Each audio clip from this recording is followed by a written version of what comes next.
হরে কৃষ্ণ সুধী ভক্ত সজ্জন, তো সকলকে জানাই শ্রী শ্রী যোগিনী একাদশীর অগ্রিম কৃষ্ণপ্রীতির শুভেচ্ছা ও অভিনন্দন। তো সুধী ভক্ত সজ্জন, আশা করি সকলে ভালো আছেন। তো আজকের এই ভিডিওতে আমি আলোচনা করতে চলেছি যোগিনী একাদশী সম্পর্কে। তো আপনারা জানেন সকলে যে সামনে যে একাদশী আসছে, তো সেটি হচ্ছে যোগিনী একাদশী। তো এই যোগিনী একাদশী আষাঢ় মাসের কৃষ্ণপক্ষিয়া একাদশী যোগিনী একাদশী। তো এই যোগিনী একাদশী 1 জুলাই নাকি 2 জুলাই। তো আজকে আমরা এই ভিডিওতে আলোচনা করব এই যোগিনী একাদশীর সময়সূচি এবং পালনের সময়সূচি, বিভিন্ন স্থানের পালনের সময়সূচি, এবং এই একাদশী কিভাবে পালন করবেন, একাদশীতে কি কি খাওয়া যাবে এবং কি কি খাওয়া যাবে না। তো সুধী ভক্ত সজ্জন, কৃপা করে আপনারা কিছুক্ষণ সময় ভিডিওটা মনোযোগ সহকারে শ্রবণ করুন এবং একাদশী ব্রত পালনে সচেষ্ট হন। হরে কৃষ্ণ। তো কৃপা করে আমাদের এই চ্যানেলটিকে সাবস্ক্রাইব করে আমাদের পাশে থাকবেন। আমরা এই চ্যানেলের মাধ্যমে বিভিন্ন একাদশী ব্রত সহ বিভিন্ন ব্রত এবং সনাতন ধর্মীয় বিভিন্ন তথ্য তুলে ধরার চেষ্টা করি, তাই চ্যানেলটিকে সাবস্ক্রাইব করে আমাদের সঙ্গে থাকবেন। হরে কৃষ্ণ। ধন্যবাদ সকলকে। তো শুধু ভক্ত সজ্জন, আসছে আগামী আষাঢ় মাসের কৃষ্ণপক্ষিয়া শ্রী শ্রী যোগিনী একাদশী। তো এই যোগিনী একাদশী হচ্ছে 2 তারিখ, এবং কিছু কিছু স্থানে এই যোগিনী একাদশী 1 তারিখ হবে। তো সেটা বাংলাদেশ কিংবা ভারত এবং এই এশিয়া মহাদেশে নয়, তো আমেরিকা মহাদেশের অর্থাৎ আমেরিকার, দক্ষিণ আমেরিকা এবং উত্তর আমেরিকার কিছু কিছু দেশ, যেরকম চিলি, পেরু, কানাডা এবং আর্জেন্টিনা, এছাড়া রয়েছে মেক্সিকো, এরকম কয়েকটি দেশ রয়েছে যেগুলোতে এই একাদশীর ব্রত হবে 1 জুলাই। এছাড়া বিশ্বের সকল দেশে, ইউরোপ মহাদেশ এবং এশিয়া মহাদেশ এবং আফ্রিকা মহাদেশের সকল দেশে, অর্থাৎ বাংলাদেশ, ভারতে যারা রয়েছেন তারা নিশ্চিন্তে আপনারা এই একাদশী ব্রত পালন করবেন 2 জুলাই। এছাড়া আফ্রিকা মহাদেশ, ইউরোপ মহাদেশ এবং এশিয়া মহাদেশের সকল দেশে এই একাদশী ব্রত পালন হবে 2 জুলাই। তো শুধু ভক্ত সজ্জন, তো অবশ্যই আপনারা যারা এই এশিয়া মহাদেশে রয়েছেন, বাংলাদেশ, ভারত, নেপাল, ভুটান, শ্রীলঙ্কা এবং উত্তর আফ্রিকা, দক্ষিণ আফ্রিকা, ইউরোপ, এশিয়া মহাদেশের এসব স্থানের এই ব্রত পালন হবে 2 জুলাই। তো শুধু ভক্ত সজ্জন, আমরা এতক্ষণে জানলাম এই যোগিনী একাদশী কবে পালন করতে হবে। তো এবারে আমরা জানবো যে এই যোগিনী একাদশী কিভাবে পালন করতে হবে। তো প্রত্যেকটা একাদশীর ভিডিওতে আমরা আলোচনা করে থাকি কিভাবে একাদশী ব্রত পালন করতে হবে। তো প্রত্যেকটা একাদশীর মতো এই যোগিনী একাদশী ব্রত আপনারা পালন করবেন।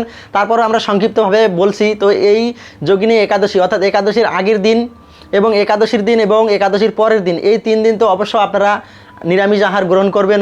তো একাদশীর দিন তো একাদশীর প্রসাদই খাবেন, যেসব একাদশীতে খাওয়া যায়, এবং একাদশীর আগের দিন এবং পরের দিন অবশ্যই আপনারা নিরামিষ গ্রহণ করবেন। যারা আমিষ আহার করেন তারা অবশ্যই নিরামিষ গ্রহণ করবেন এবং চেষ্টা করবেন আপনারা প্রসাদ খাওয়ার জন্য এই দিনটাতে। তো যারা আপনারা বাসায় ভোগ লাগান, আমিষ খাওয়ার পরও যারা বাসায় ভোগ লাগান, তারা নিরামিষ বাসন কোসনে ভগবানের সুন্দরভাবে ফলমূল এবং ভোগ লাগিয়ে ভগবানকে নিবেদন করে সেই প্রসাদ আপনারা গ্রহণ করবেন এই একাদশীর আগের দিন এবং পরের দিন অন্ন প্রসাদ, এবং একাদশীর দিন যে আপনারা অনুকল্প প্রসাদ পাবেন অর্থাৎ ফলমূল এবং সবজি জাতীয় প্রসাদ, একাদশীর প্রসাদ গ্রহণ করবেন। তো এই প্রসাদটাও অবশ্যই আপনারা ভগবানকে নিবেদন করে তারপর এই প্রসাদ গ্রহণ করবেন। তো শুধু ভক্ত সজ্জন, এই একাদশীতে আপনারা যা যা খেতে পারবেন আমরা বলছি। তো এই একাদশীতে আপনারা সকল প্রকার ফল অর্থাৎ ফল জাতীয় সব কিছু খেতে পারবেন, এবং খাঁটি গাভীর দুধ, ছানা এবং বিশুদ্ধ ঘি আপনারা গ্রহণ করতে পারবেন। এছাড়া আপনারা মিষ্টি আলু, ফুলকপি, কাঁচকলা, পেঁপে, মিষ্টি কুমড়া এসব সবজি আপনারা গ্রহণ করতে পারেন, এবং কাঠবাদাম, কাজু বাদাম, চীনাবাদাম এসব আপনারা গ্রহণ করতে পারবেন। এছাড়াও আপনারা সাবু গ্রহণ করতে পারবেন। তো সাবু গ্রহণের ক্ষেত্রে আপনাদের অবশ্যই সতর্ক থাকতে হবে, এটা যাতে ইন্ডিয়ান সেই সাবুটা হয়, যেটা একাদশীর জন্য বিশেষভাবে যে সাবুটা ব্যবহার করা হয় সেই সাবুটা যাতে হয়। যেমন বাংলাদেশে এক ধরনের সাবু পাওয়া যায়, সেটা হচ্ছে বার্লির সাবু, অর্থাৎ এই সাবুটা ছোটো বাচ্চাদের ছোটোবেলায় খাওয়ানো হয়। এই সাবুটা কিন্তু ময়দা দিয়ে তৈরি হয়, এবং বার্লি অর্থাৎ কর্নফ্লাওয়ার জাতীয়, যেটা কি শস্য জাতীয় জিনিস থেকে তৈরি হয়, এই সাবুটা আপনারা কখনো গ্রহণ করবেন না। তো শুধু ভক্ত সজ্জন, আপনারা যারা অভিজ্ঞ ভক্ত, দীর্ঘদিন ধরে একাদশী ব্রত পালন করে এবং এই সাগুদানা সম্পর্কে যাদের অভিজ্ঞতা রয়েছে, এবং যারা এই একাদশী নতুন করছেন, কোন সাগু কিনবেন আপনারা জানেন না, কখনো সাগু কিনেন নাই, তো অবশ্যই আপনারা যারা আগের থেকে একাদশী ব্রত পালন করে এবং যারা এই সাগু সম্পর্কে যাদের ধারণা রয়েছে যে একাদশীতে কোন সাগু গ্রহণ করা যায়, তো তাদের কাছ থেকে আপনারা পরামর্শ নিয়ে এই সাগুদানা কিনবেন। তো অবশ্যই যারা নতুন একাদশী ব্রত করেন, নিজের ইচ্ছা মতো আপনারা বাজারে গিয়ে যে কোনো দোকান থেকে সাগুদানা বলে এই সাগু কিনে আপনারা গ্রহণ করতে পারবেন না, কেননা বাজারে বার্লির তৈরি অর্থাৎ শস্য জাতীয় এক ধরনের সাগু পাওয়া যায়, যেটা বাচ্চাদের খাওয়ানো হয়। তাই আপনারা অবশ্যই এই সাগুর ব্যাপারে সাবধান হবেন। তো এই সাগু দিয়ে আপনারা সাগুর ঘুনা করতে পারবেন, টমেটো দিয়ে সাগু, ফুলকপি, আলু দিয়ে এই সাগুর ঘুনা করতে পারবেন এবং সাগুর পায়েস করতে পারবেন। এছাড়া আপনারা বাদাম ঘুনা, বাদাম সেদ্ধ করে বাদাম ঘুনা এবং বাদাম ভাজা খেতে পারেন এবং আলু, মিষ্টি কুমড়া এবং ফুলকপি দিয়ে সবজি করে খেতে পারেন, পেঁপে, কাঁচকলা দিয়ে সবজি করে খেতে পারেন। তো অবশ্যই এই সবজিগুলোর ক্ষেত্রে, অর্থাৎ এই সবজিগুলো যে আপনারা রান্না করবেন এক্ষেত্রে অবশ্যই বিশুদ্ধ ঘি ব্যবহার করতে পারেন এবং সানফ্লাওয়ার তেল ব্যবহার করতে পারেন এবং অবশ্য বাদাম তেলও আপনারা ইউজ করতে পারবেন, কিন্তু অবশ্য সয়াবিন তেল এবং অন্যান্য যে তেল রয়েছে এই তেলগুলো অবশ্যই কি বর্জন করতে হবে। তো শুধু ভক্ত সজ্জন, এরপর আপনারা কি বর্জন করবেন এই একাদশীতে? তো শুধু ভক্ত সজ্জন, এই একাদশীতে আপনারা কি বর্জন করবেন? তো এই একাদশীতে নিষিদ্ধ হচ্ছে পঞ্চরবি শস্য। তো এই পঞ্চরবি শস্যের মধ্যে ধান জাতীয় রয়েছে চাল, মুড়ি, চিরা, সুজি, পায়েস, খিচুড়ি প্রভৃতি, এবং গম জাতীয়র মধ্যে আটা, ময়দা, সুজি, হরলিক্স, মিষ্টি, রুটি, বিস্কুট প্রভৃতি, এবং জব, ভুট্টা জাতীয়র মধ্যে ছাতু, খই এবং রুটি, এবং ডাল জাতীয়র মধ্যে মুগ ডাল, মাসকলাই, খেসারি, মসুর, ছোলা, বরবটি, শিম, মটরশুঁটি ইত্যাদি সকল প্রকার ডাল বর্জন করতে হবে। এবং তৈল জাতীয়, অর্থাৎ তেলের মধ্যে আপনারা সরিষার তেল, সয়াবিন তেল এবং তিল তেল সব এবং শ্যামা চাল এসব কি নিষিদ্ধ। এছাড়াও আরও কিছু রয়েছে কাউন, বাজরা, চিয়া সিড, ওটস, ডালিয়া, শ্যামা চাল এসব এই একাদশীতে নিষিদ্ধ। তো শুধু ভক্ত সজ্জন, আপনারা অবশ্যই এইসব বর্জন করে সুন্দরভাবে একাদশী ব্রত পালন করবেন। তো এই একাদশীতে যেহেতু এখন গ্রীষ্মকাল, এই গ্রীষ্মকালে কিন্তু অনেক প্রকার ফল পাওয়া যায়, অর্থাৎ আম, কাঁঠাল কিন্তু প্রচুর পরিমাণে পাওয়া যায় এবং কোলাও অনেক প্রচুর পরিমাণে এই সময় পাওয়া যায়। তো আপনারা শুধু ফল গ্রহণ করে এই একাদশী ব্রত পালন করতে পারেন। তো প্রত্যেকটা একাদশীর মতো আপনারা যাদের পক্ষে নির্জলা সম্ভব তারা অবশ্যই নির্জলা ব্রত পালন করতে পারেন, এবং নির্জলা থাকা সম্ভব না হলে আপনারা জল খেয়ে থাকতে পারেন, এবং শুধু জল খেয়ে থাকা সম্ভব না হলেও আপনারা ফল খেয়ে থাকতে পারেন এবং ফলের সাথে আপনারা জলও খেতে পারবেন। তো ফল জল খেয়েও যদি আপনাদের সম্ভব না হয় থাকা, তাহলে আপনারা কি করতে পারেন, আপনারা সবজি, বিভিন্ন প্রকার সবজি আইটেম রান্না করে খেতে পারেন, যেরকম সাবুর ফ্রাই, সাবুর ঘুনা এবং সাবু দিয়ে খিচুড়ি রান্না করা যেতে পারে সবজি দিয়ে, বিভিন্ন প্রকার সবজি দিয়ে, এবং সাবু দিয়ে আরও পায়েস রান্না করা যেতে পারে এবং মিষ্টি আলুর পায়েস রান্না করা যেতে পারে। আবার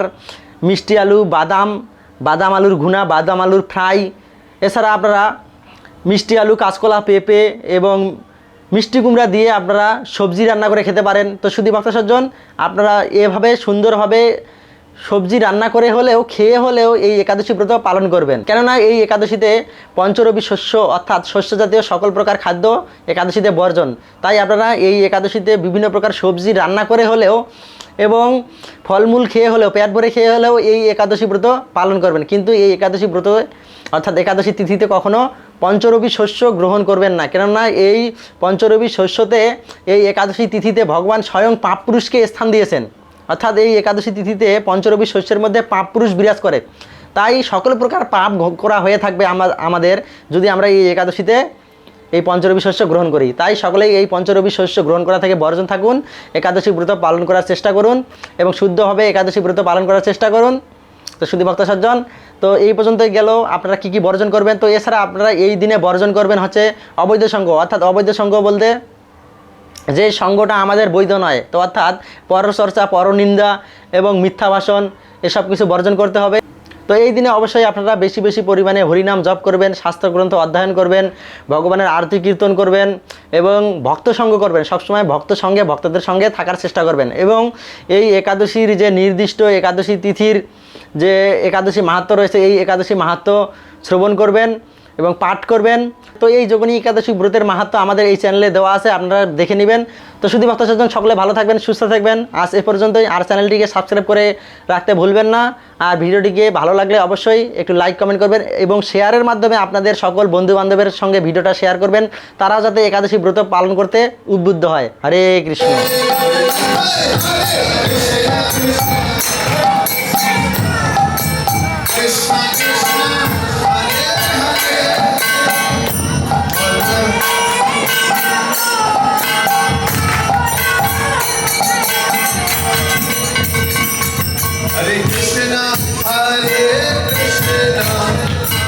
Krishna Krishna Hare Hare Hare Rama Rama